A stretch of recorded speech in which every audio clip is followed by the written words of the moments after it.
Okay, today is the 3rd of February 2023, and today there are 125 years since the great Finnish architect Alvar Aalto was born. So we'll pay homage to him by presenting his works in a, I hope, comprehensive way. Let's read a little bit about Alvar Aalto.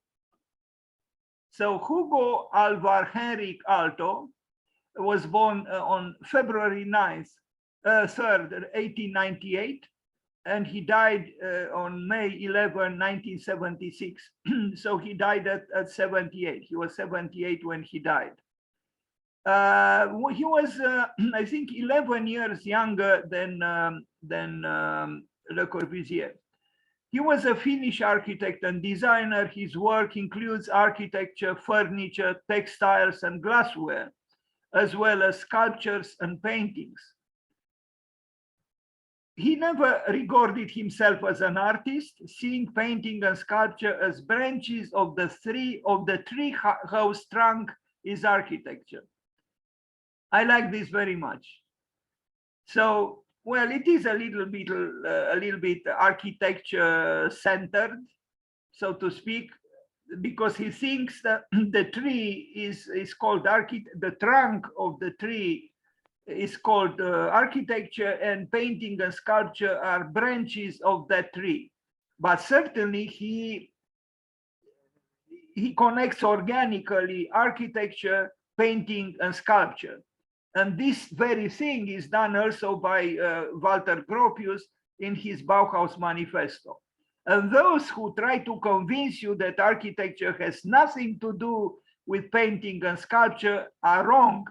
And you should fight for an architecture which is indeed the trunk of a tree whose branches are painting and sculpture. Painting, sculpture, and architecture are the three fine arts that contribute together to create, well, in the case of the manifesto, the Bauhaus Manifesto by Gropius, the cathedral. But the cathedral as the paradigmatic building, it doesn't matter. It doesn't have to be a cathedral. It can be a school. It can be an apartment building. It can be a fence. It can be anything. But art should be connected with architecture. And those who try to discourage you in this matter should be fought. You should fight against those who say that architecture has nothing to do with art. Remind them what Alvar Aalto said.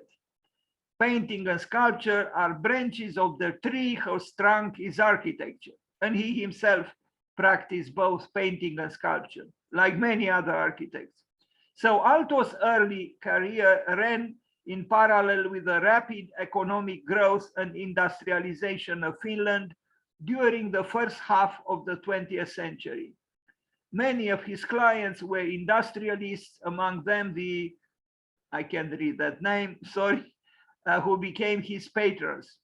The span of his career from the 1920s to the 1970s is reflected in the styles of his work, ranging from Nordic classicism of the early work to a rational international style modernist during the 1930s, to a more organic modernist style from the 1940s onwards. His architectural work, I can see that was, throughout his entire career is characterized by a concern for designers' Gesamtkunstwerk, which means the total work of art. Again, a total work of art, in which he, together with his first wife, Aino Aalto, whose birthday was just a few days ago, and we talked about her on a Zoom meeting, would design not only the building, but the interior surfaces, furniture, lamps, and glassware as well. His furniture designs are considered Scandinavian modern, an aesthetic reflected in their elegant simplification and concern for materials, especially wood, but also in Aalto's technical innovations, which led him to receiving patents for various manufacturing processes, such as those used to produce bent wood. As a designer, he is celebrated as a forerunner of mid-century modernism in design. His invention of bent plywood furniture had a profound impact on the aesthetics of Charles and Ray Eames and George Nelson. By the way, you can actually purchase bent plywood furniture designed by Aalto, both Aino Aalto and Alvar Aalto at IKEA or IKEA in Bucharest. The Alvar Aalto Museum, designed by Aalto himself, is located in what is regarded as his home. You try to read it. A very interesting man, a complex man who knew Brâncuș, and I think they were friends. There is a picture of Aalto and Brâncuș in the garden of the Gideon family, Carola Welker Gideon and Siegfried Gideon, who wrote a well-known book on architecture, Space, Time, and Architecture. The entry for him on the Museum of Modern Art, I'm talking about Alvar Aalto website, notes his remarkable synthesis of romantic and pragmatic ideas. Adding, his work reflects a deep desire to humanize architecture through an unorthodox handling of form and materials that was both rational and intuitive. Influenced by the so-called international style modernism or functionalism, as it was called in Finland, and his acquaintance with leading modernists in Europe, including Swedish architect Erik Gunnar Asplund, a formidable architect himself, and many of the artists and architects associated with the Bauhaus. Aalto created designs that had a profound impact on the trajectory of modernism before and after World War II. Here he was, with his back to the window, not a very advisable position, but you can tell from his face that he was an intense man. And he was. Once I worked in an office in the United States with somebody who apparently worked with Alvar Aalto, and he told me that he was drinking rather heavily. I don't know, but that's what that person told me. Alvar Aalto was drinking.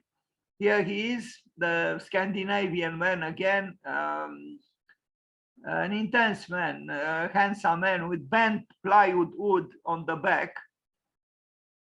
Here he is with his first wife, Aino, also an architect, who had an important role in their collaboration. She is unfortunately, like other women architects, rather living precariously in the shadow of their husbands, more famous husbands, but more and more Aino Aalto is recognized as a force herself, especially in the field of furniture design and running the company Artec, which produced the pieces of furniture designed by both.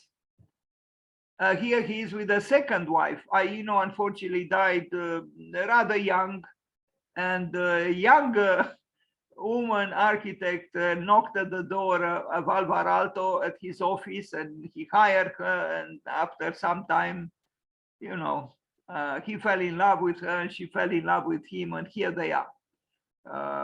The older Alvar Aalto and the younger second wife. And after he died, she continued to work and implement his designs. I hope I have here some images with at least one work that she completed after he died, because he died at 78. Here he is again. Indeed, one of the great masters of the 20th century architecture. There is no doubt. Sketches, he drew very, very well. I mean, look at this section through the V. Puri library, which was built. It's an exquisite drawing. It's both precise and ineffable, poetical. And the lyricism of the ceiling has also the beneficial effects of reflecting the sound of the speaker, because it's a very long room. So the people sitting in the back of the room would hear the speaker who is here, you know. So this is not just capriciousness. It has also a functional role, but it's also beautiful, aesthetically speaking. And so is the drawing. And look at this drawing done in pencil. In its simplicity, is perfect.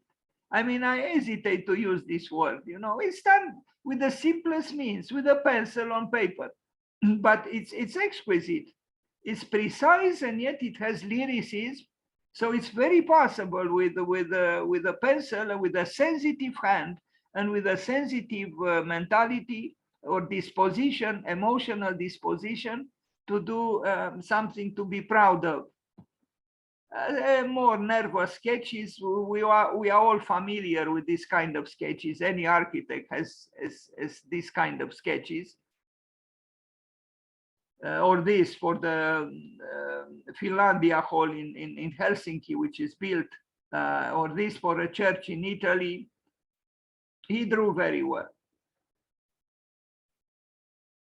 Now we start with this early work, the Viipuri Library. We already saw a longitudinal section, a drawing through this remarkably modern building.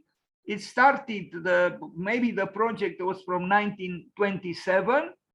And I would remind you that in 1927, Le Corbusier built Villa Savoie. So this is not a private home, it's a library.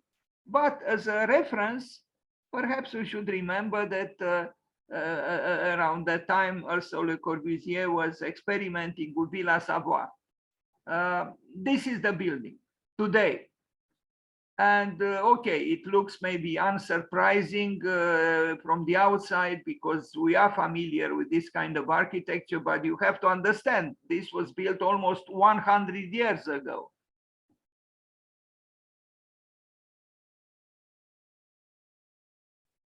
I don't know if he planted those rocks there, but if he did, bravo to him. If not, it's a happy addition to the landscape of the building, around the building. And this is the, you know, the conference room, so to speak. And you see the ceiling that was sketched, was drawn actually on that probably yellow tracing paper with pencil. And the chairs were probably designed by him too. I mean, this I'm sure. And this one you can buy at IKEA, as I said. They still produce them. I don't know if it's the same company, Artec, but they are still produced. And they can be found anywhere in the world. I like the modesty of this. I mean, modesty in terms of, you know, pragmatics in a way, but in terms of lyricism, is not modest at all. It's very simple, and yet it has poetry, this room. Okay, those chairs might not be the most comfortable chairs in the world if you attend the conference 5 hours long, but hopefully very few events are so long. Anyway, and look, I like this photograph very much because it shows, you know, this is the end of the room, the back of the room. And you know, the lyricism of the ceiling, I think, is inspiring, not only because of the beneficial effects on the sound, but also visual.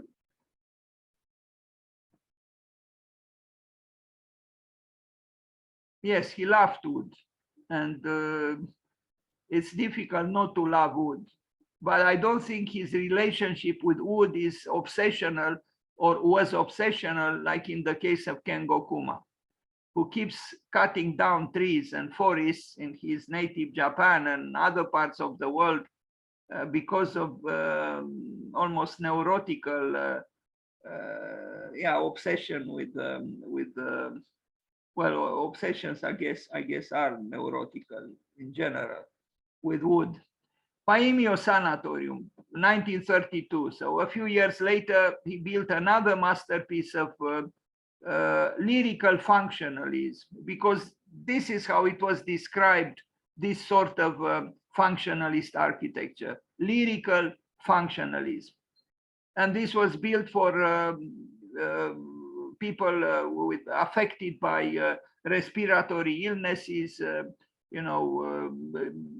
affections of the, problems with the lungs, tuberculosis. And I mentioned this because I'll show some, I hope I have here some images of some furniture designed specifically for this sanatorium, considering the special condition, physical condition of the patients. Again, this was 90 years ago. So, at that time, this kind of architecture was not very common. And this is how it is today. And as you can see, maybe his romantic side didn't say no to color. And I'm glad it didn't. And, also, you see the unconventional use of color.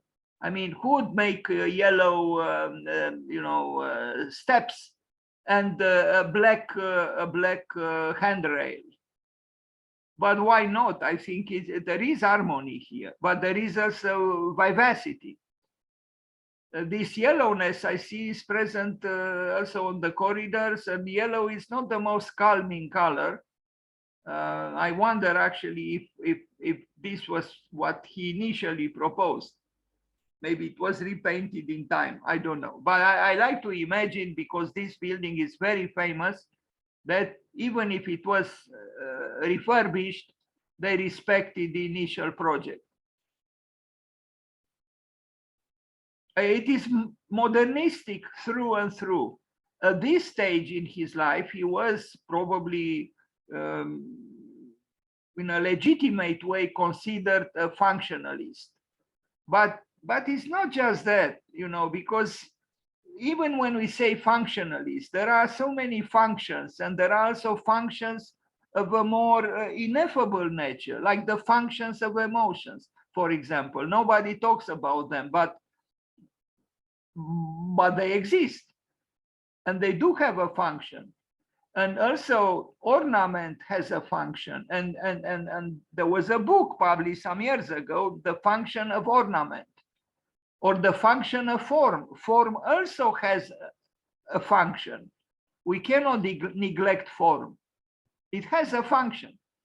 I mean, look here, this is not just a strict physical functionalism. Why is this spot here yellow as opposed to the others? Why is this curved in this way with this circular light coming from above? But this is probably an information booth. And it is functional, but it's also lyrical, and it's very inviting to, without words, without arrows drawn on the column, you instinctively you go to this place in order to ask for information, and the light also identifies this place accordingly. It's very well done with simple means, yes, but this is architecture with a convincing letter A. Not to say a capital A, as it would have been more predictable.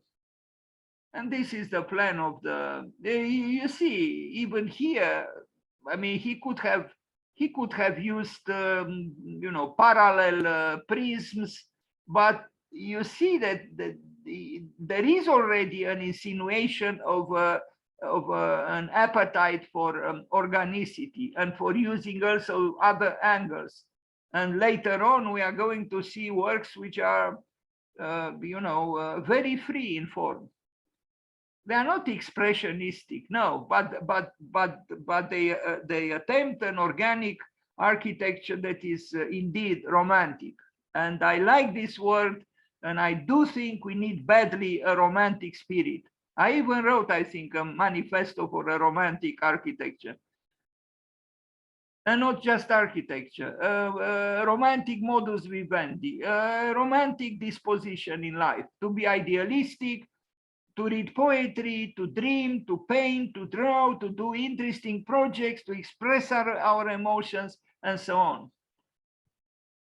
This is a chair, an armchair that he designed for this sanatorium, and I read that he made these now these penetrations into the back. This is bent wood, apparently were done in order to allow the the damaged lungs of the patients to breathe, to have some kind of a cross ventilation, so to speak. Now, maybe they were done also for aesthetical reasons, but you see, it's the same attempt to unite function with form, or pragmatism with romanticism. It's a very elegant armchair, and probably moderately comfortable. And if you put a pillow on it, it's probably more than just moderately comfortable. But it's very elegant, I mean, aesthetically speaking.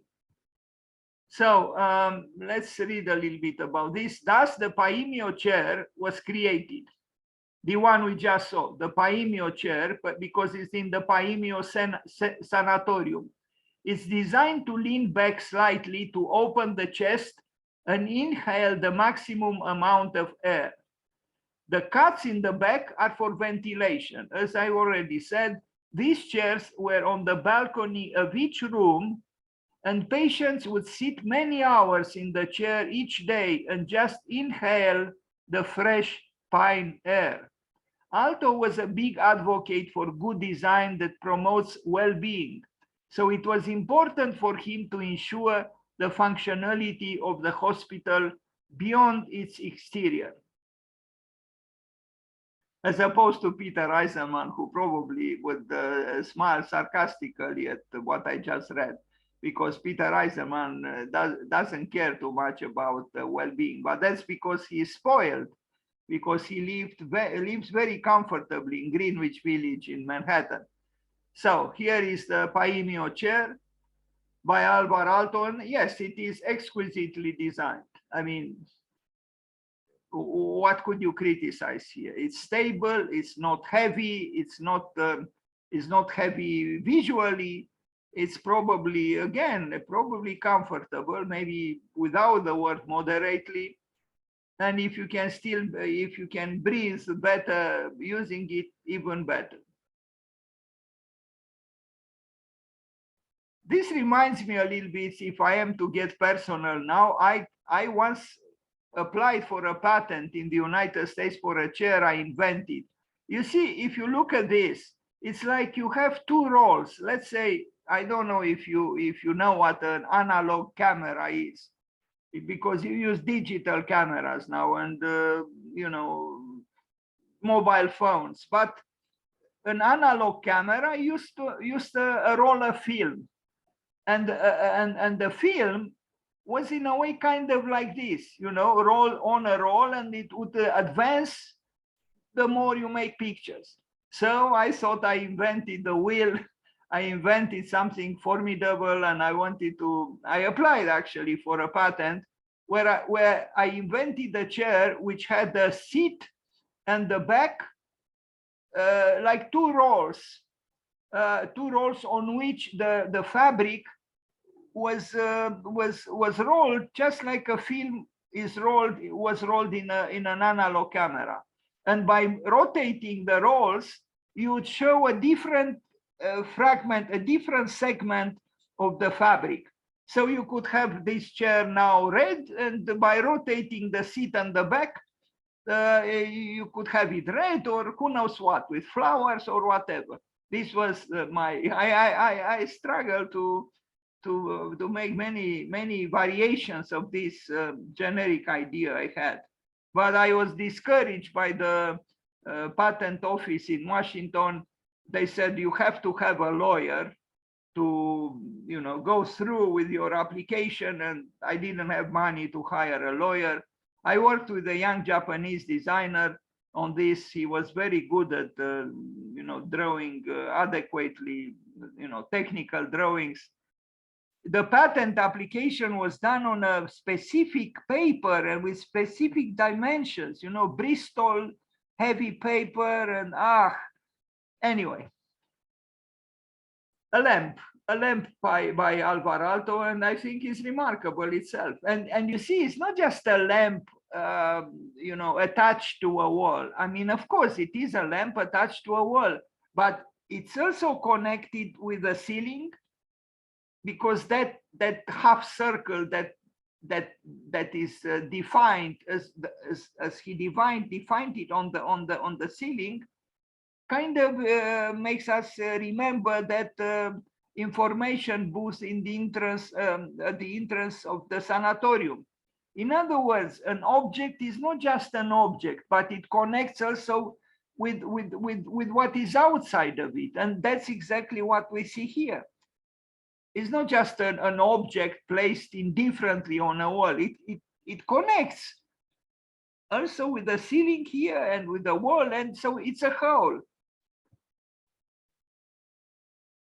This is the, you know, the balcony on which those chairs on a good day here, it seemed it rained.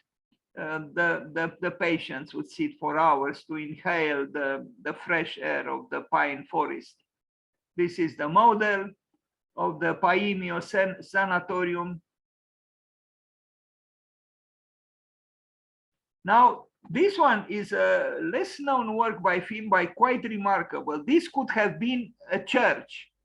I mean, the first time I saw a picture of it, I thought it was a church. It's actually a paper mill, Topiliad paper mill. And look at this. It was, I think, I'm not sure if it's still in Finland or it was, maybe it is. I got a little bit confused, maybe. Anyway, here it was in a state of, you know, disarray, of abandonment, being abandoned. But the silhouette of the building is remarkable, and this is a, you know, a mill. So, you know, a good architect could infuse even in a utilitarian for building for an utilitarian you know, a structure or building, can infuse you know, maybe confusing ideas, in the sense that this could have been easily, I think, a church or some kind of a sacred space. Yes, maybe, you know, the part on the left would be a little bit, but with a little bit of care, this very, you know, you would say prosaic building could have had a different function. And I regret I don't have more pictures of it. I actually wanted to invite you to the presentation with an image of this building. And because there are, when I made this presentation, I didn't search for other pictures, but today I saw even more moving pictures of this building, which was refurbished in the meantime. Now, Villa Mairea, which I had the chance to visit, and is one of the most remarkable private residences that I saw or I visited. In my opinion, it is superior to Villa Savoie, since I mentioned Villa Savoie. It's not a manifesto. It is a real building dedicated to real life, with sensitivity. Is placed in the forest, but then Villa Savoie is also placed in a, you know, is not part of the urban fabric. It has space around it. It has a landscape. It has grass. It has trees. But this is a different kind of building. It's a building that shows great subtlety and great sensitivity to what a home is. It's an opulent house because it was built for a, you know, an art connoisseur or an art collector and his wife, and it's a large house, but it's not oppressively large. It's a beautiful example of a deeply felt understanding of what a home should be, and this house should be studied by anyone who loves architecture. There are many very interesting things here, and I think in this building we can see an exemplification of the synthesis between the romantic spirit and the pragmatic spirit. But here, perhaps there is more of the romantic spirit because also of the location is in a forest. And he uses organic materials, you see stones, he uses wood. It's very, very sensitively done. And it is said that the Scandinavians, and maybe we can include Finland there too, the Scandinavians have a deep connection with home because of the harsh climate. It's cold. And you know, so the home is where you find the refuge, you find the warmth. So you know, when the climate is harsh, the home becomes essential and very, very important. And that's why it is said, and there are great poems in Swedish, not in Scandinavian poetry about home, because of the challenges of a climate less kind than, let's say, in Italy, or you know, in a warmer climate. It's still a building that could be described kind of, you know, a little bit, but no, I wouldn't use the word functionalist here. Like, look here, for example, on the right, what is this here? Because this is really ornamental. I mean, it has no structural meaning. It has no connection with the rest of the building. And we are going to see pictures about this. This is just a second skin, a covering of the wall in a rather ornamental way. And you ask yourself, why did he do it in this way? So he was very uninhibited. You know, he was not a dogmatic spirit. You know, he was free. And in terms of details, my God, I mean, everything is a creation, but not an arrogant creation or a flamboyant creation. There is simplicity here, but there is also complexity, and above there is lyricism. And you can see how the thing is done with great care, but not with you know, obsessive care. You know, like you know, that it is said that the one who cleans obsessively a sink in the bathroom suffers of some kind of a psychological condition. So it's not that kind of care, it's a gentle care, which accepts even imperfection. You know, look at this handle, which is also a small creation, you know, a modest creation, but it individualizes the act of entrance, the act of stepping over the threshold, entering the house. Are we thinking about these such matters? Well, very rarely, I would say, although an architect like Stephen Cole does. And look at this pair of columns. Why did he make two columns when he could have used just one? Maybe it's a metaphor for the couple that the clients were, you know, a he and a she. I don't know, but structurally, he could have had just one column. I mean, these are subtleties, but very important. And also look at the columns and look at, you know, I mean, this is almost like the Kiss by Brancusi, in a way, if we can talk in a larger, in a free way, you know. It's because you have the meeting between two entities that are brought together. It's like a couple. And maybe here, I don't know if this is the bedroom. Here I see only one column, and I like to speculate that yes, in this room the couple became one. I don't know, but here certainly could have been just one column, and he used two. Also, why did he introduce this different treatment? You know, architecturally speaking, why did he? You know, why did he break the length of the columns in three parts? And also the columns have a small base, which is something that often we don't think of.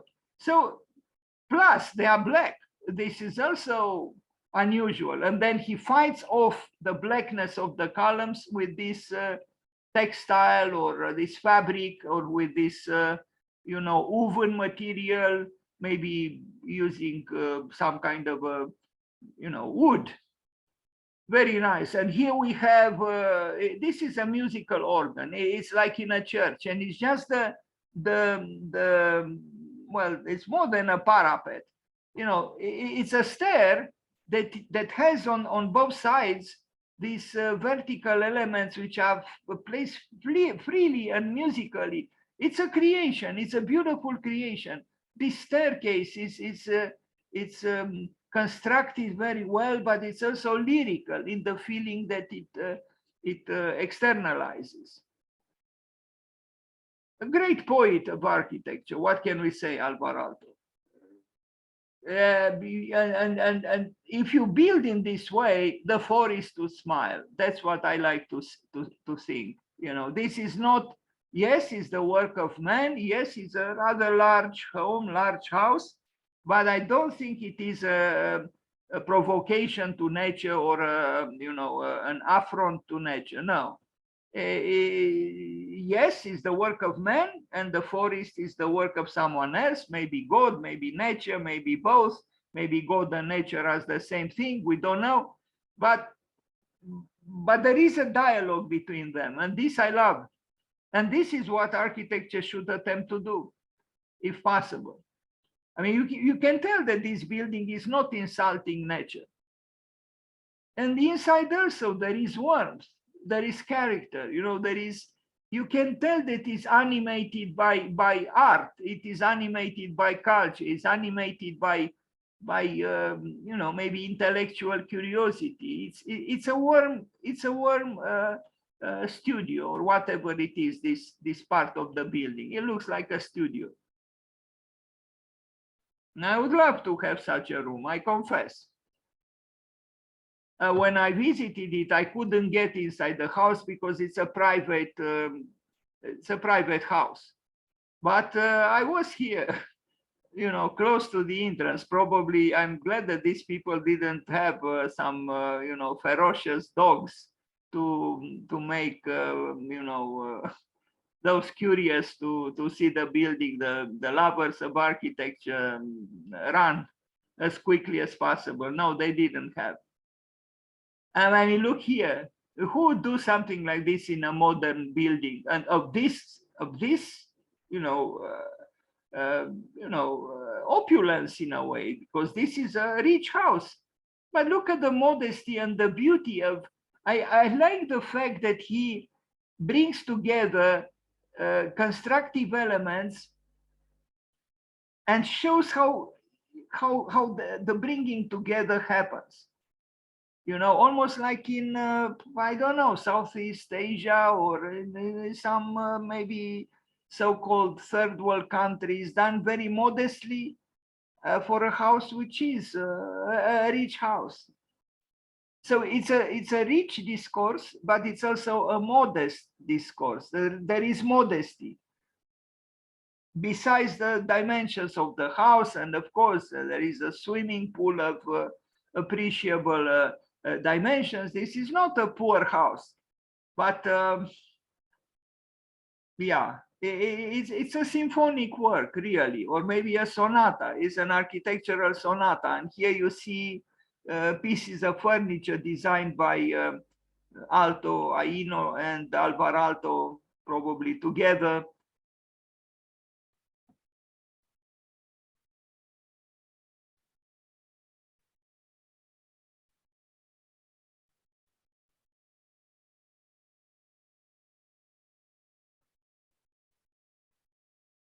Nothing ostentatious. No. Like, for example, Rem Koolhaas in his villa in France, that was so publicized. There is ostentation there. Here, there is no ostentation. I mean, I feel indeed that this house belongs to culture and less to what is called civilization. Yes, it belongs to culture because it is sensitive. That's what it is. Civilization is not about sensitivity. It's not about emotions. It's not about feeling. but culture is and should be. And this is a sensitive house.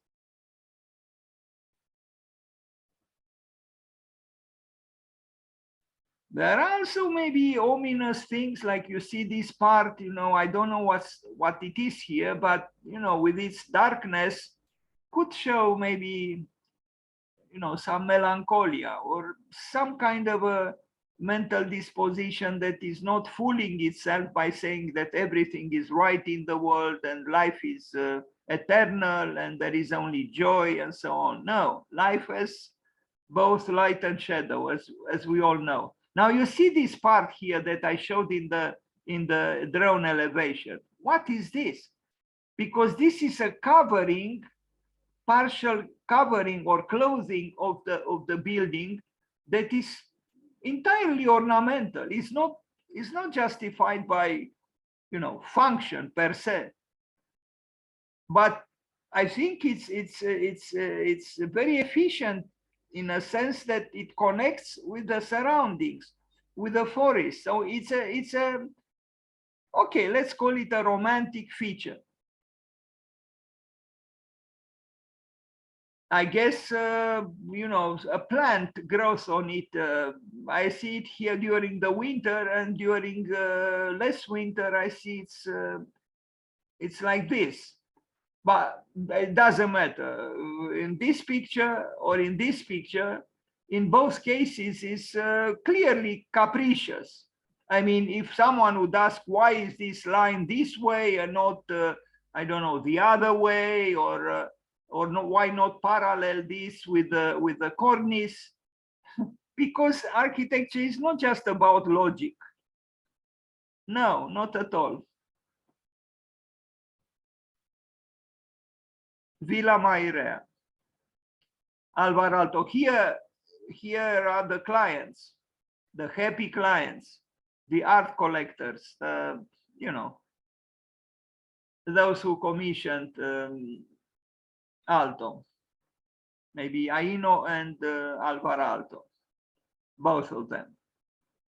And I think they were friends, actually, the architects with the clients, and that's actually the desirable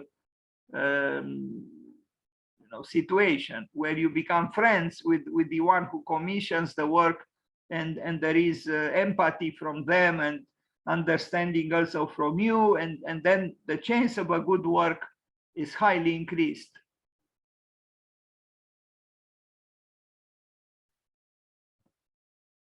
I love this. I mean, this is the poetry of making things, efficiently, simply, sensitively. Bravo to Aalto. What else can I say? Do you see how much he does? I mean, here, a less skillful and sensitive architect would have just placed, for structural reason, a vertical column. That's it. But he creates an architectural event of a certain complexity there, where most people would have not cared to spend time to do something of this sort. This is what differentiates a great architect from a lesser architect. Sensitivity.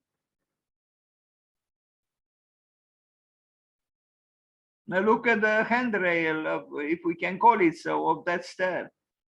The functionalist, the strict functionalist would say, wait a minute, I can't use something like this. But why not? It's discreet, is perhaps not even expensive, but it's done very well and creatively.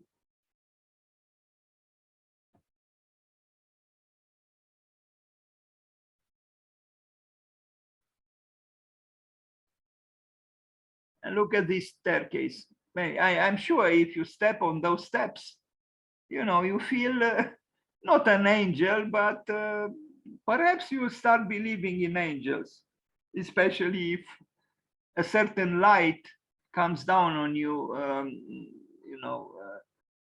properly.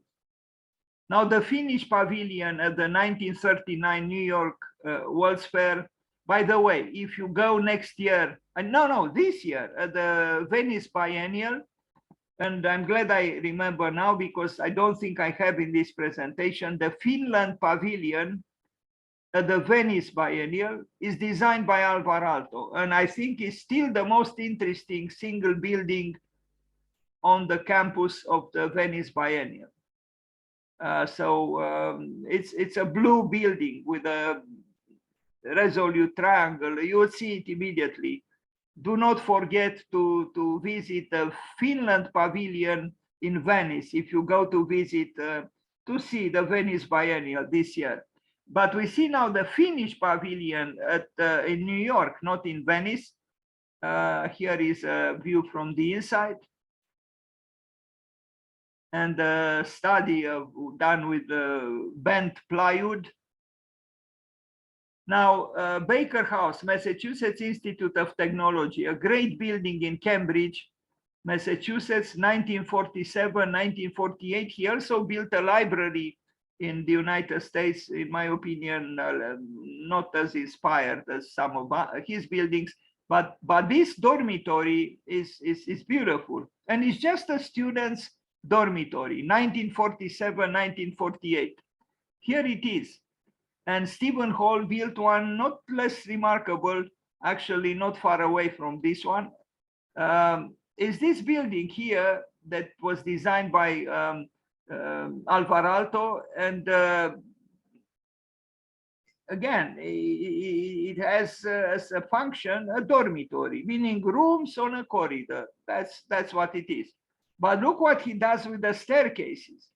The staircases are brought outside of the building, and they dramatize, significantly the building. So walking up and down on that stair, you contemplate the outside. It's some kind of a transitional space between the outside and the inside.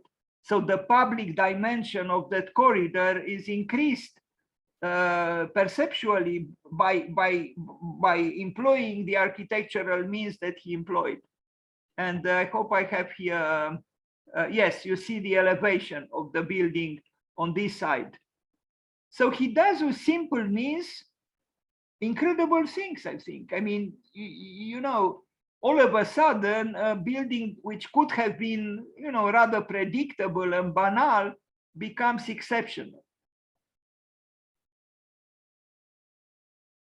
This is Alvar Aalto. He's indeed a romantic spirit who also addresses pragmatic matters and is able to create a synthesis between the two.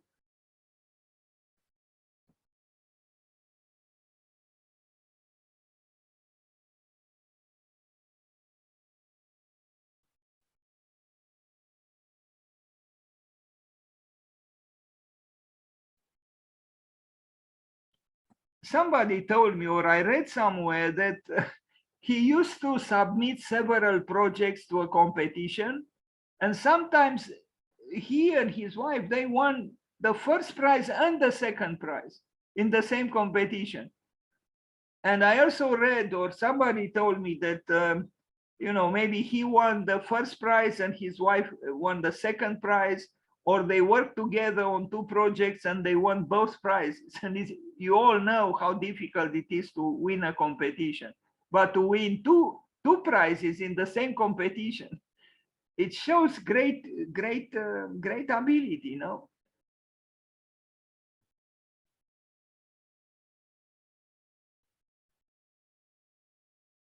Plan, facade, they work perfectly.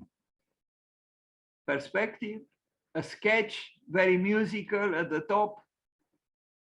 Views from the inside, he also designed the furniture. And look at these bricks. I mean, maybe this brick is very special for some reason. I don't know what that reason might be, but I am tempted to think that this brick here was not placed, by accident somehow, and I like the imperfection of the bricks. The brick, this magical material, actually its architectonic and artistic expression increases when so-called imperfections are present. Nothing wrong.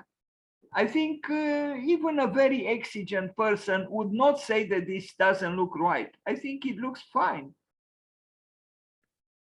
Fine. They're not perfect, but they are human somehow. They are natural. Very nice.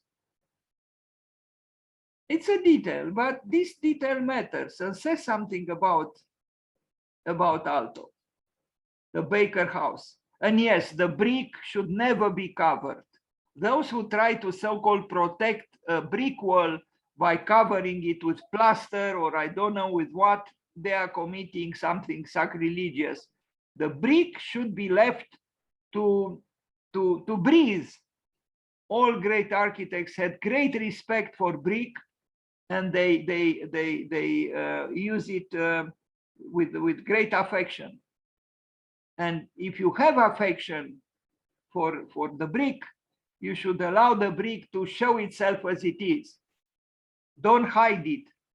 Don't so-called, cover it with so-called finishes. No, no, no. It should be left exposed.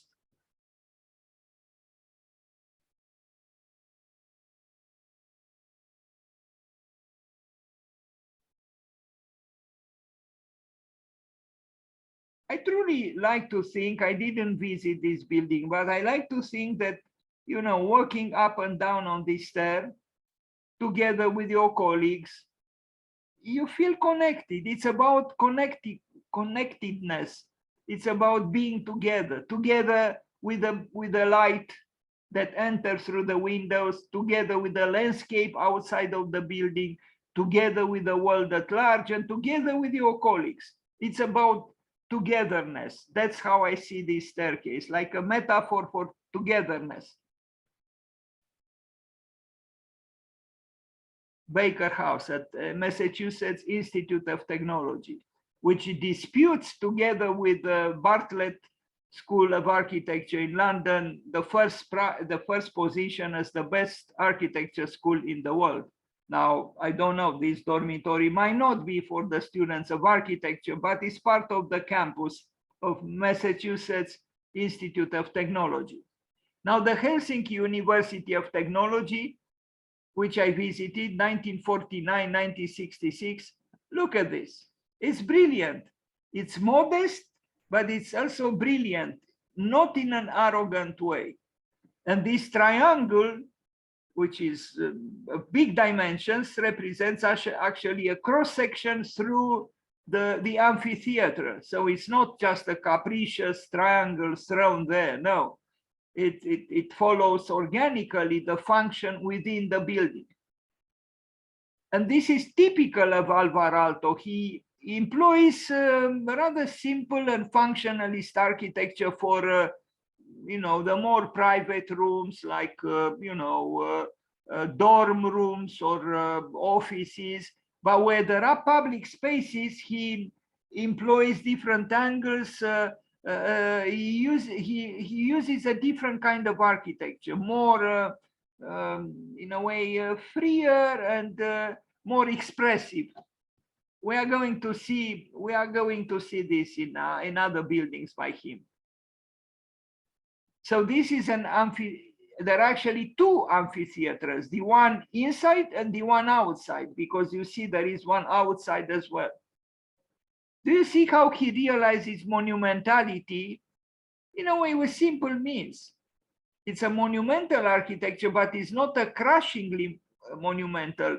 It's an architecture with dignity, and it has a moderate impact through its moderate monumentality, because the power of the triangle is recognizable, but it's not a dogmatic presence of assertiveness. It's not crushing this triangle. That's what I try to say, and I think it's a brilliant work. Now, here, a very peculiar thing. Look at this. We have the stair, right? But what are these things here? Tell me. What are they? This is sheer ornament.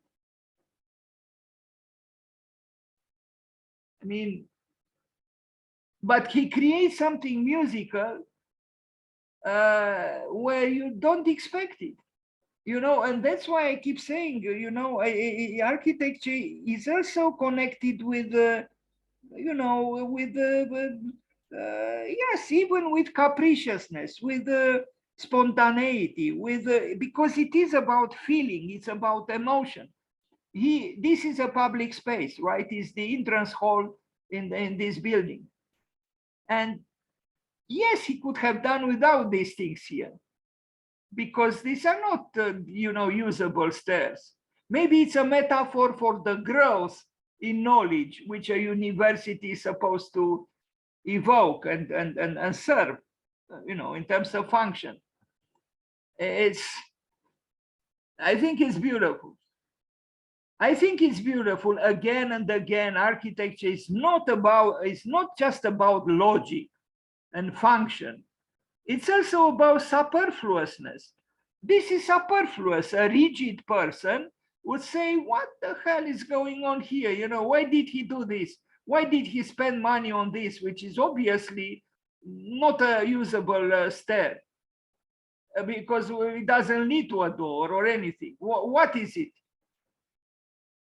Well, you tell me, what is it? Why did he do it? Because architecture is actually, as Paul Valéry knew very well, the French poet who said, the one who places a stone above another stone is a constructor, a builder. The one who places a stone above another stone and makes them talk is a master builder. And the one who places a stone above another stone and makes them sing is Eupalinos, or the architect. Alvar Aalto was an architect, and he made the stone, so to speak, between quotation marks, sing. It's about music. There is no functional reason for this. So when you do a project, please have the freedom to allow your emotions, allow your intuitions to express themselves, because they do matter. Don't think about whoever might protest against something like this. No, I think this is beautiful, and beauty is not measurable, and beauty is not logical. If anything, is rather illogical. Beautifully so. Anyway, a great architect, what can we say? And it's a silent dignity here. This is not a screamed architecture. This is a calm architecture. Although I'm sure, like any of us, he knew the troubles of the soul, and those are unavoidable in life. This is a section through the auditorium.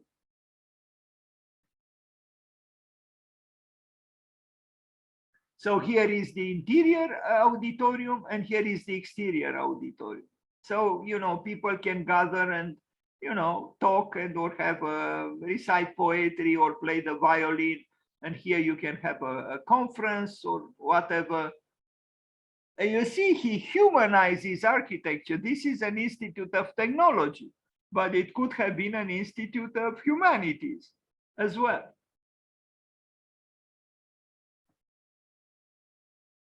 And as I said, he uses, you know, functionalist arrangement in plan for most functions, for most parts of the program. But where it comes to the gathering, to the large public space, he modifies the forms that he employs. And, you know, that space, which is the space of the gathering, stands out in contrast, in a way, with the rest of the building, but not you know, claiming a divorce from it. No, it's integrated.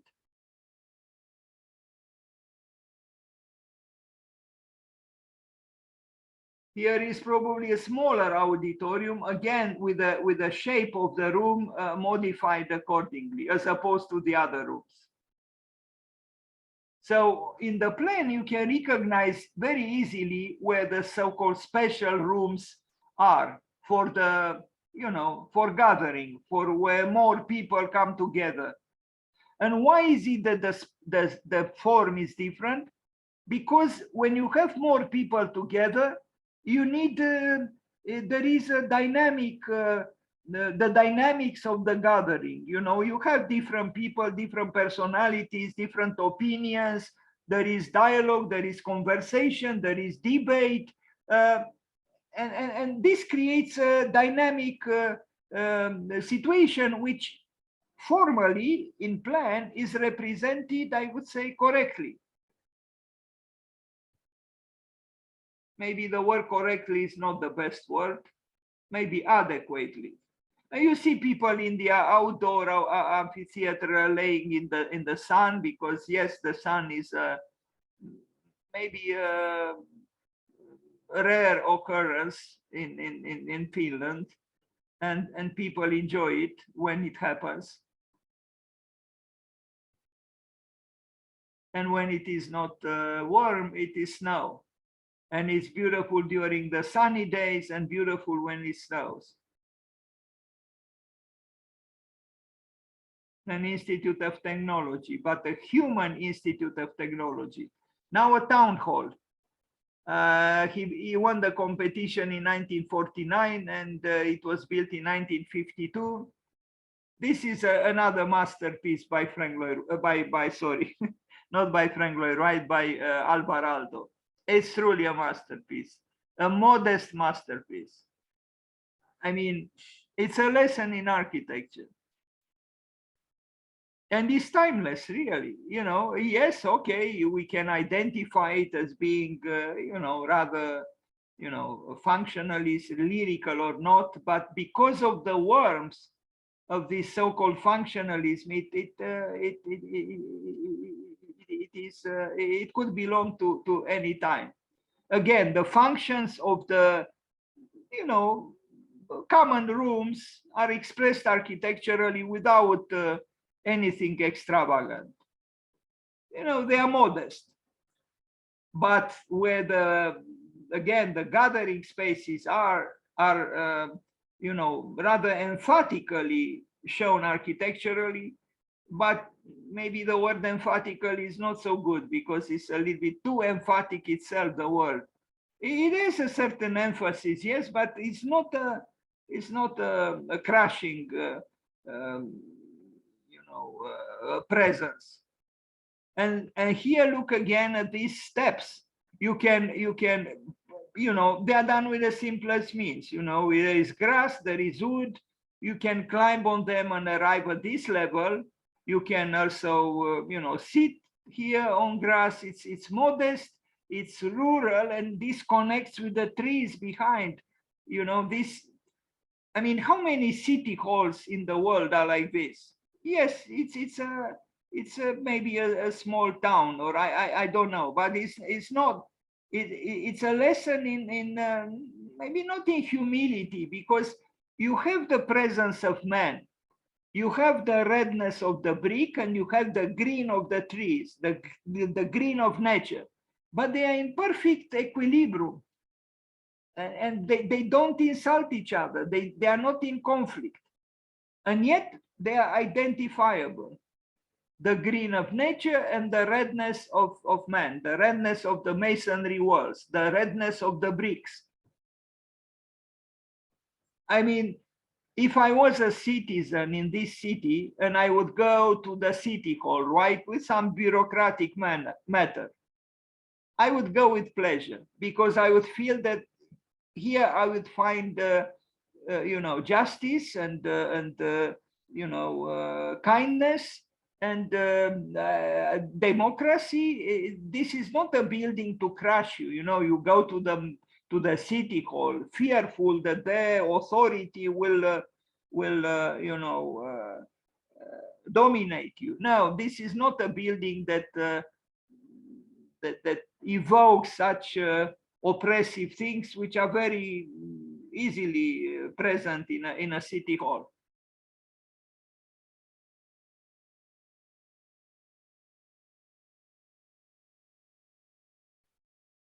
The way nature grows, you know, almost freely, is allowed to breathe, is allowed to be. Truly, this is a close to perfection dialogue between man and nature, between culture and nature.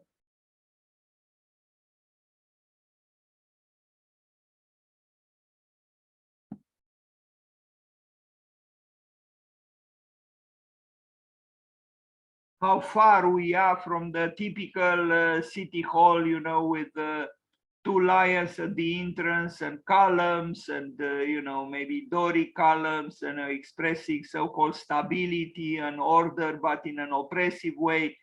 Here is something else, you know, it is a quality architecture, which is functional, but it's also romantic, which connects with nature, but is also separated from nature. The dialectics between the building and the surroundings, which are mostly natural, are very well crafted. Now, the House of Culture in Helsinki, brick, brick, and brick again, 1952, 1958. It's something magical about brick. Louis Kahn loved brick, Frank Lloyd Wright loved brick, Alvar Aalto loved brick. And look at this, the House of Culture. The House of Culture, on whose walls ivy probably grows very happily, or some other plant.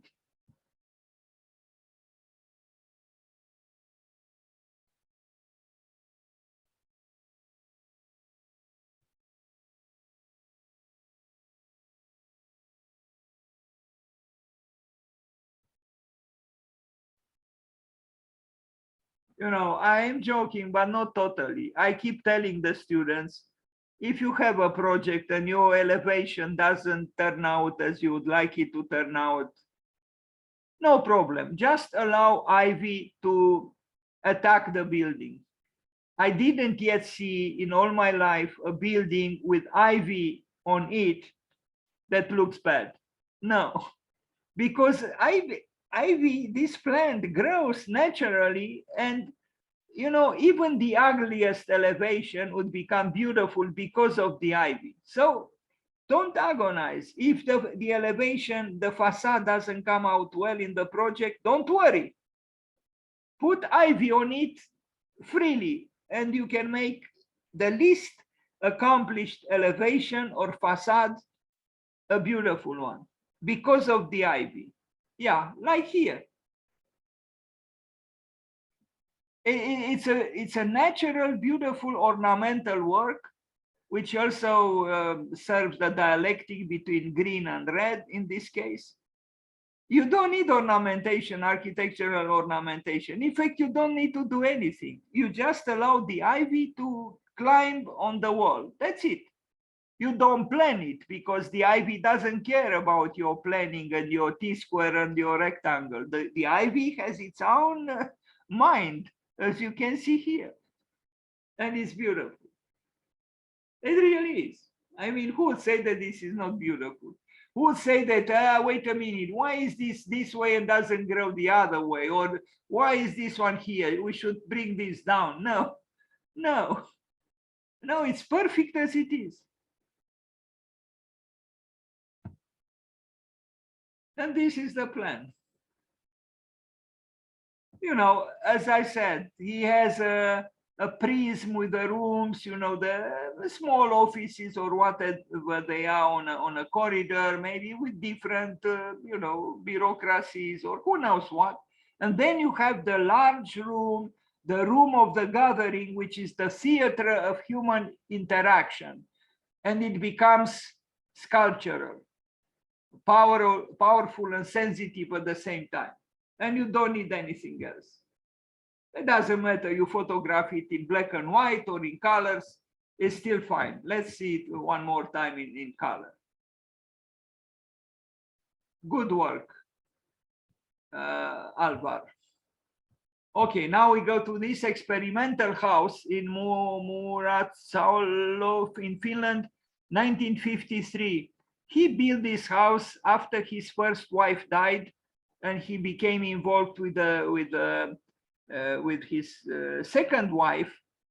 And around that time he built this house. Is the only house that I know of in his oeuvre which is so-called experimental. He used many kinds of bricks here. Maybe he was going through the turmoil of, you know, it was difficult after the death of his first wife and whom he loved, you know, becoming involved with another woman, starting something else in his life. It was a difficult period, I'm sure. And the house, in a way, externalizes through this experimental side, so to speak, maybe the turmoil, the doubting, and you know, it was about a new beginning. It's a famous house, and I think it's some kind of a foundation now. The plan is very simple. He used the L plan even in the Villa Mairea, but here is this square courtyard enclosed with a fireplace in the center. So this is the outdoor space, the courtyard, and the rooms are as they are, you know, some bedrooms here with a bathroom, you know, a kitchen, the master bedroom, and you know, maybe here some kind of a studio or living room. You know, very simple. It looks like this sketch, considering it has also a detail which is very simple. You know, maybe it was used as a working drawing. This very drawing we are looking at, because it has even dimensions, as you can see in the plan. And this is, there is a guest house here, number 6. You see here, guest room, and I don't know what it is here. Anyway, a very interesting house. What is very interesting, intriguing, and I don't quite understand why he did so, he painted the walls towards the outside in white, and inside is the redness of the brick. So it's red, I mean, inside, still outside, towards the courtyard. We are going to see pictures of it.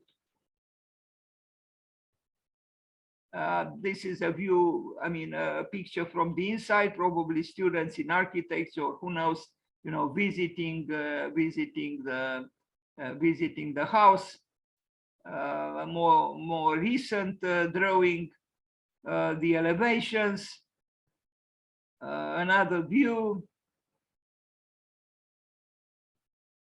I regret I should have, I have in another presentation more pictures, and I should have had more pictures. I apologize, but you can find plenty of pictures with this house if you just search on Google Images Alvar Aalto experimental house. But you do see, even in this picture, what I meant to say, that, you know, inside towards the courtyard, there are the reddish walls because it's exposed brick. But he used many kinds of bricks here, and unfortunately, I don't have a picture with to show details of that wall. And towards outside is whitish, white, and I still don't know why he did so. Anyway, yeah, I apologize. I didn't do justice to this building. I should have had more pictures.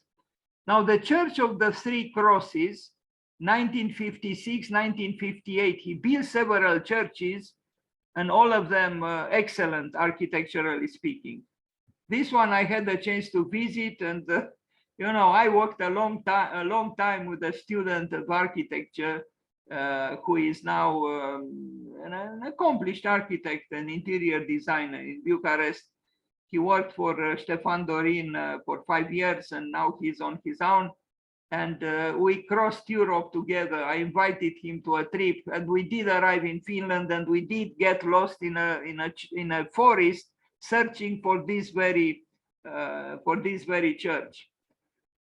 which of course the conventional theologian would say this is not a church. It doesn't look like a church, but it does, and it is.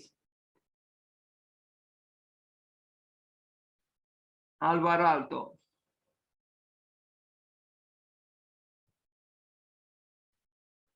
Plan and section. As you can see, he began to work in a freer and freer way, in a more organic way.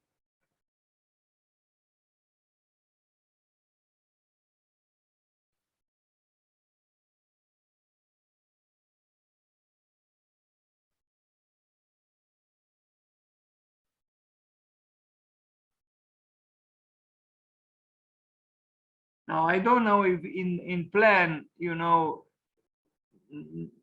usually here is east, and up here north, and here south, and so on.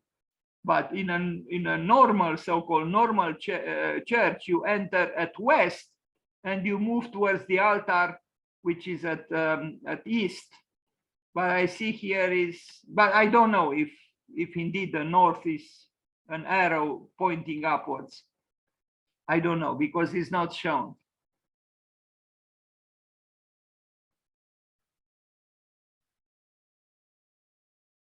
But look at this interior. It's magical, it's simple and complex at the same time. It's organized and disorganized. It has fluidity. Look at the window, in itself, a symphonic work. The organ, which matches the window, it is a dynamic space. But not in an exacerbated way dynamic. No, in a kind of a calm dynamism, if I can say something like this.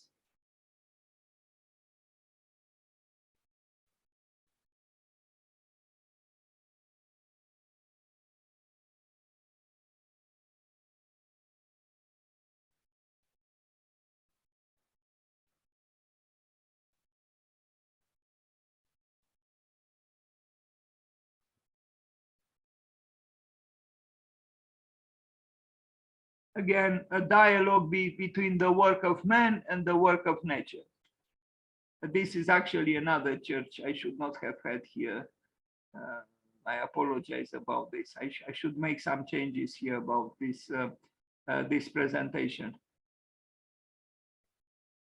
They are somehow similar, but this is a different church, and unfortunately, I included it here wrongly.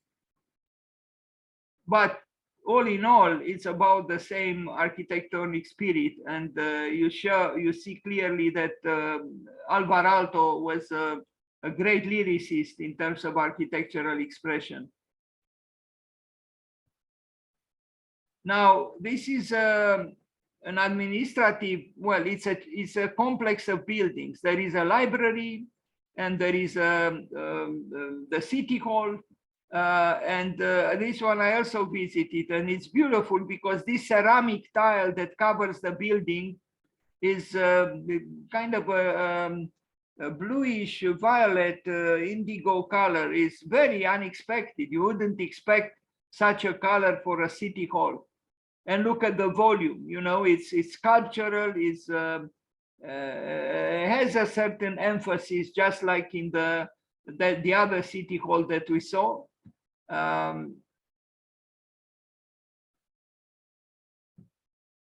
There is a church as well there. You see the bell tower on the right side.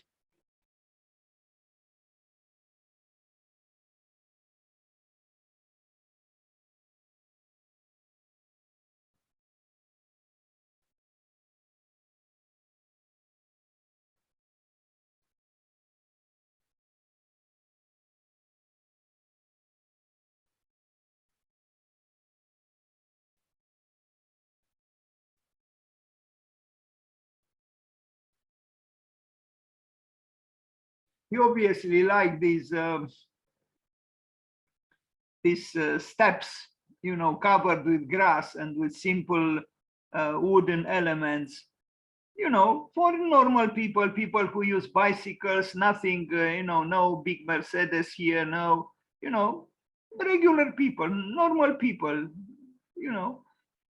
This is a city hall done not for imposing, not for impressing in a artificial way, and yet the building is monumental, but in a balanced monumentality, or I don't know how to say it. It's monumental, but not in a crashing way. And this is the plan.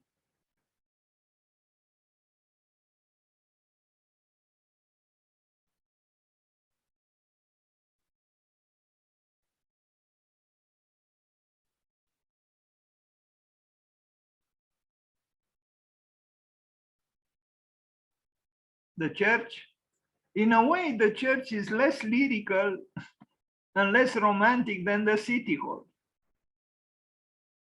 Maybe he was not so at ease with this very theme, although he built several churches, and most of them actually rather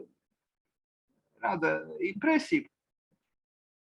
But for me, the city hall is more, you know, more romantic than the church. Yeah, this is the city hall, and this is the church. I mean, if there was no bell tower, this could have been just a convention center, you know, some kind of a conference center. But here, the city hall has, I would say, a more humane nature, architectonic nature than the church. Now, a museum in Aalborg in Denmark, in 1958, 1972, a museum of art.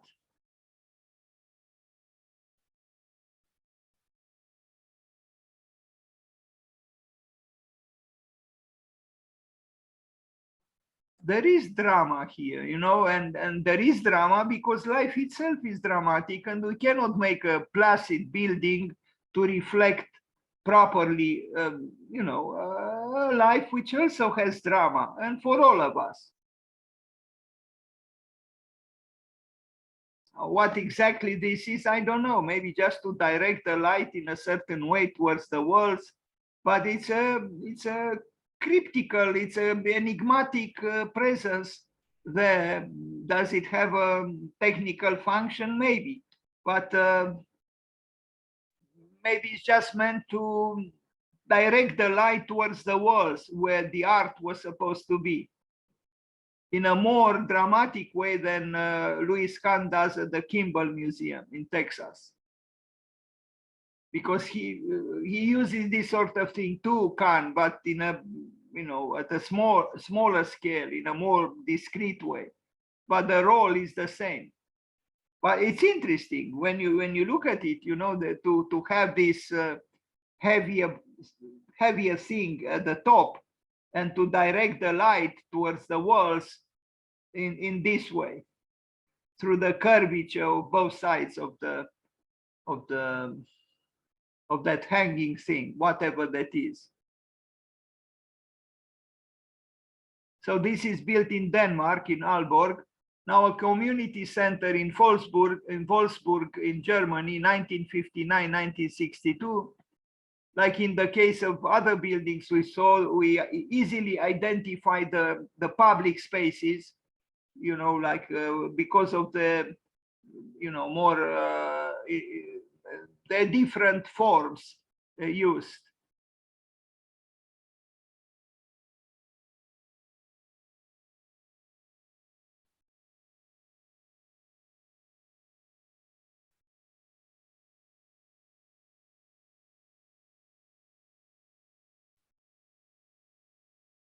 So this was built in Germany.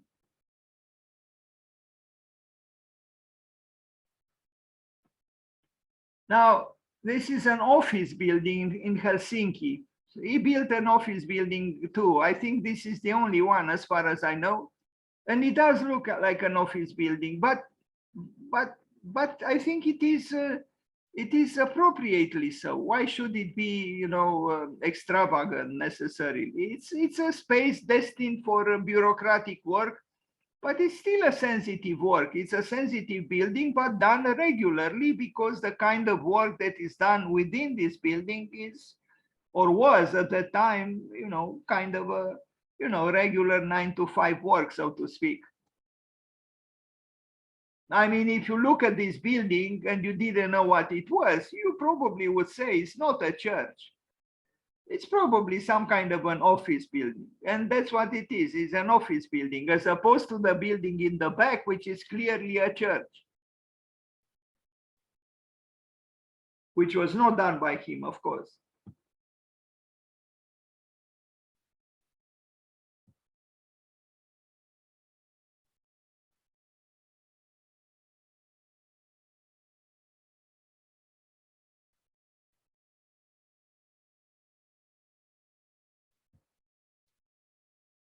Helsinki.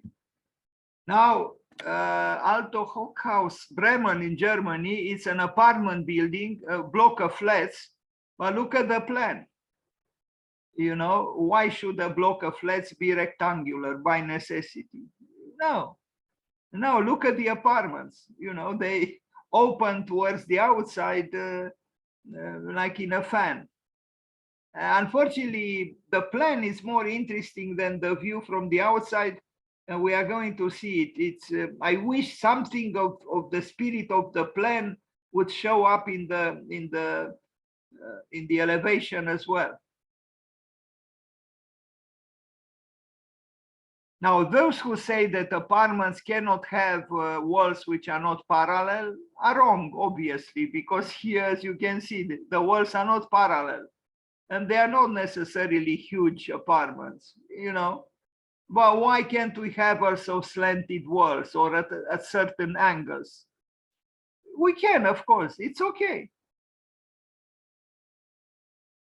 If Aalto did it, why can't we? And I like to think, of course, that these apartments, they all open towards south. So they have plenty of sunlight. And here is north, where you have the services and the staircase and so on.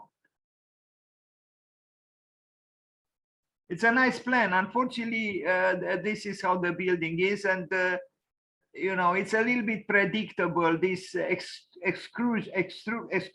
It's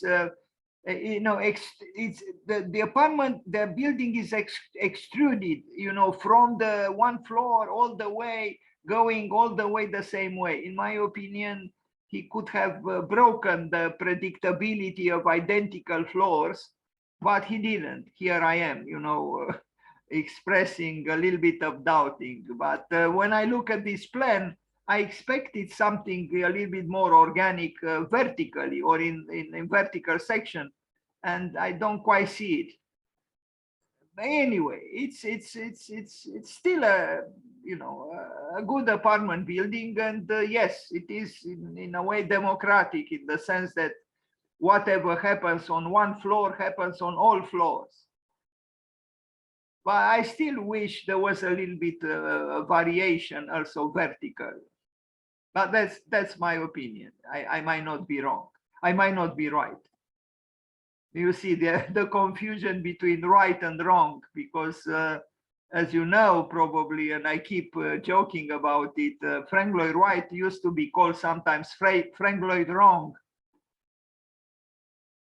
Except that in his case, the word right was used with a W and not with, it didn't start with letter R.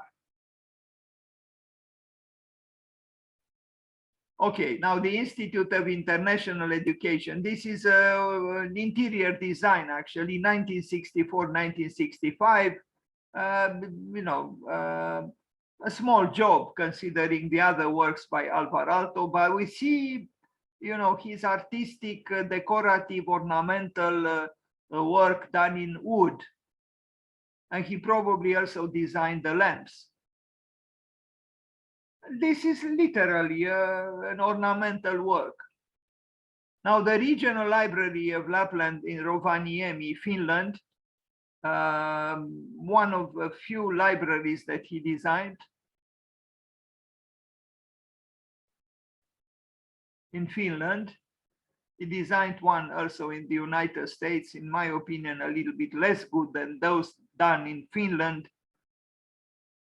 Now, this great work, Finlandia Hall, it's you know it's a major work in Finland, and near it is a major work, in my opinion, by Stephen Hall, a museum of contemporary art. So this was built in 1962, 1971, and here it is. It is indeed a major work, a work which says clearly architecture belongs to culture, and through its function also, because you know this is for concerts, for all kinds of cultural activities. It's a major, you know, major building with an impact on the silhouette of the city. And again, like in other works by him, you have this perfect balance between romanticism and pragmatism, between, you see, regularity, the rhythm of the vertical windows, and then the accidents of staircases, or the impact of a larger volume of the public space, the space of the gathering, where all the people get together. And it's monumental, and yet it's also logical, but it's also, you know, sculptural and thus romantic. And this is the plan. And the plan is perfectly illustrated by, you know, from the outside in the architectonic expression of the building. It's a great building by Alvar Aalto, and quite large, the Finlandia Hall.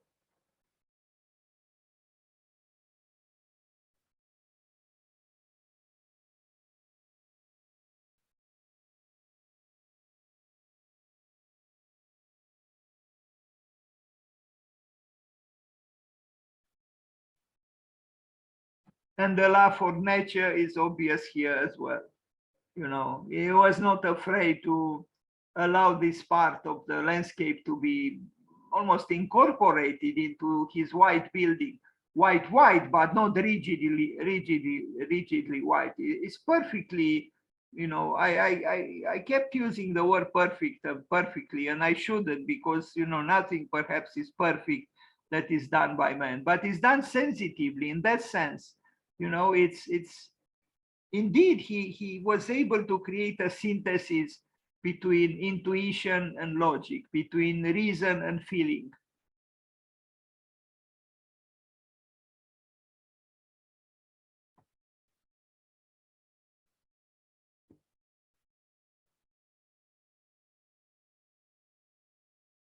And the musicality of capriciousness is shown here as well, just like in Villa Mairea and in other cases.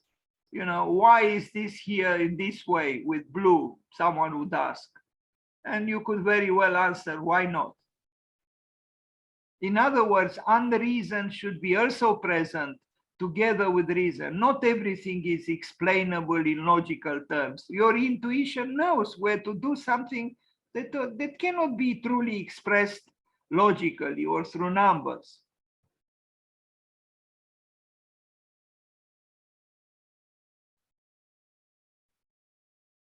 Finlandia Hall by Alvar Aalto.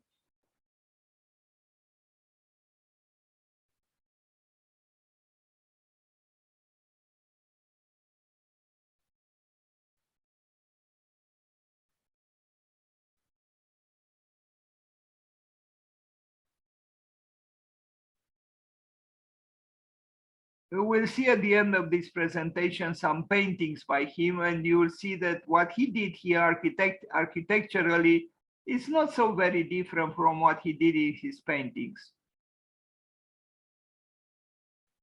Please remember these darker spots, so to speak, on that side, on this side of the space of the room. And we see clearly here ornamentation as well. and the capriciousness of ornamentation. It's a modern form of ornamentation, but it is ornamental work.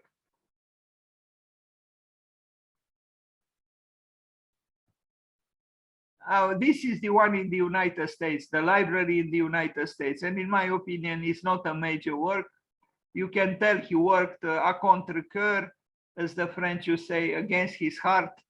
It's less lyrical, less romantic than the works done in Finland. You can tell. It's an estranged, in my opinion, an estranged Alvar Aalto. As opposed to the dormitory at the Massachusetts Institute of Technology, there he did a better job, I think, than here. I mean, yes, the forms are still, you know, maybe rather interesting, but it's cold, in my opinion. Something is missing.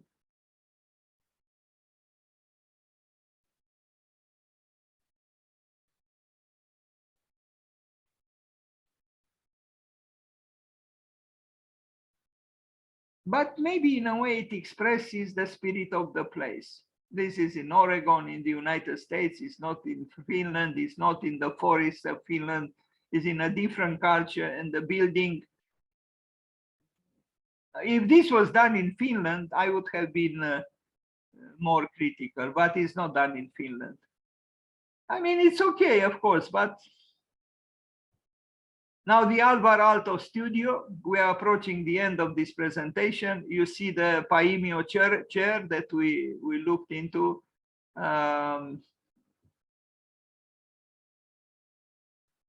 This is where he worked. And I learned that, you know, he would invite his employees to work outside in the courtyard in the summer, you know, in the summer, in the warm days, during the warm days. The furnitures are also designed by Alvar Aalto, the chairs, the sittings, and so on. Here also we have angles, you know, when necessary.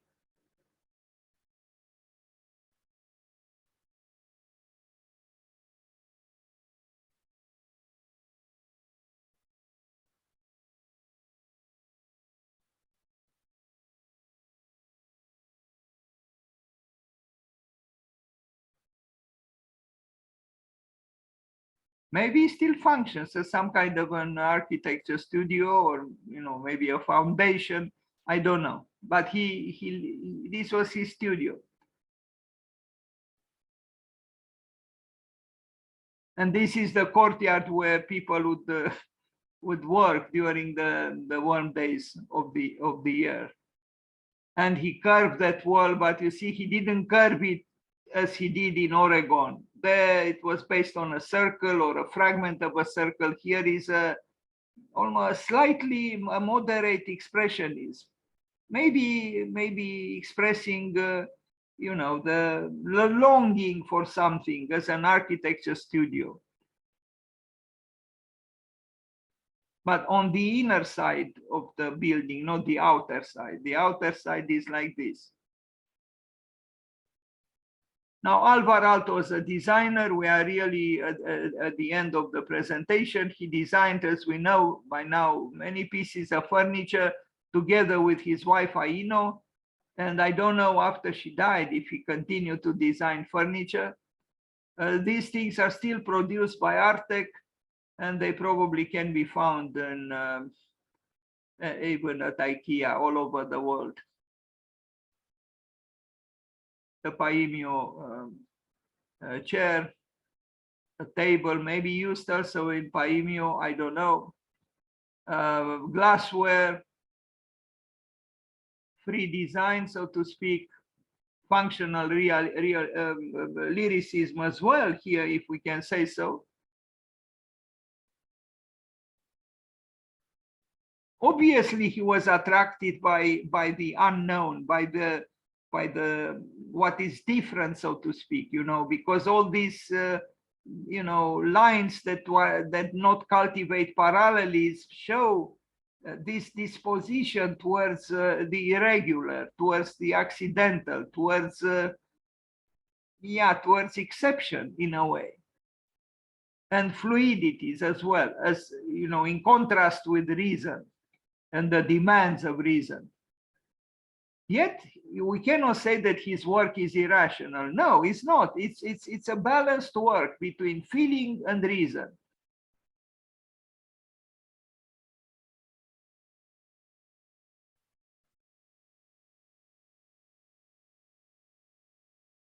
Now, unfortunately, here is mentioned just his name, but I think the name of his wife should be, at least his first wife, should have been shown, Aino. But she was even running this production company, Artec.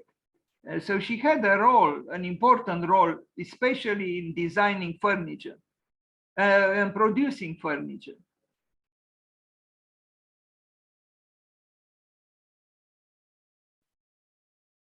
A trademark detail, you know, bent wood, very elegantly done.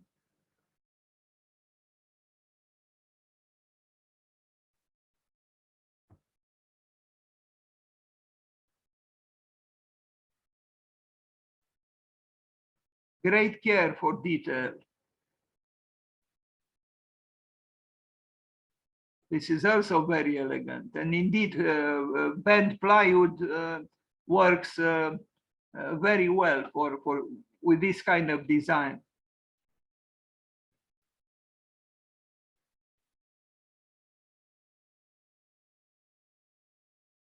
And some paintings, and this would be it. You see now, that's what I said. We remember the dark area in the Finlandia Hall. Well, you know, I think between this painting and that whole building, and not just that building, even the, you know, city hall that we saw, and it is the same man, the same spirit. But this is a painting, it's not architecture. He didn't consider himself an artist in the sense that, you know, he didn't consider himself a painter and a sculptor. I didn't see actually sculptures by him, but I saw paintings. He obviously had an artistic soul, he had talent, and he expressed himself through painting as well.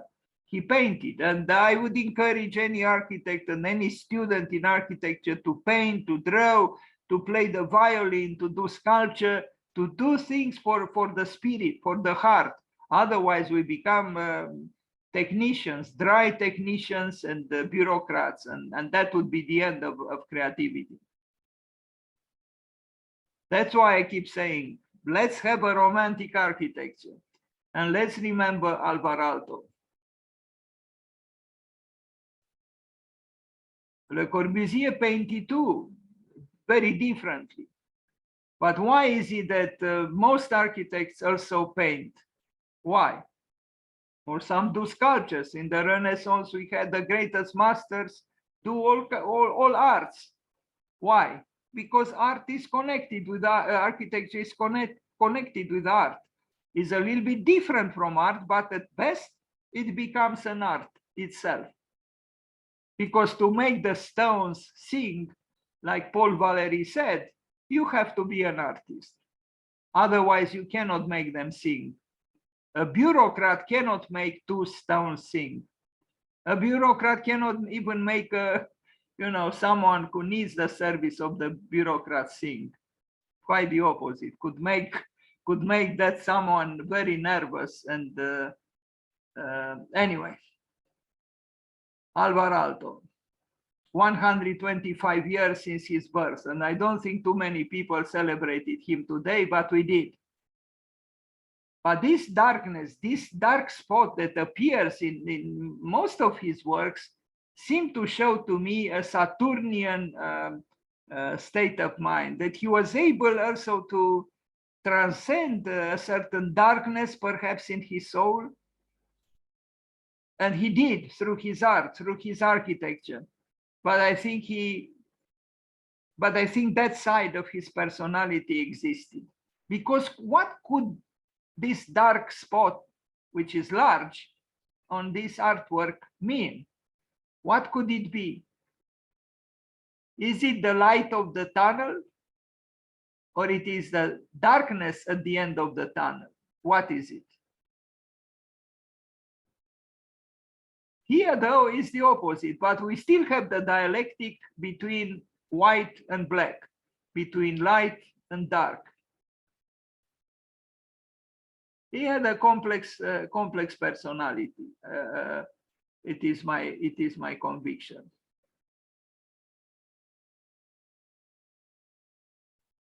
And I think he knew something about melancholia as well, this functionalist, as he was called by some.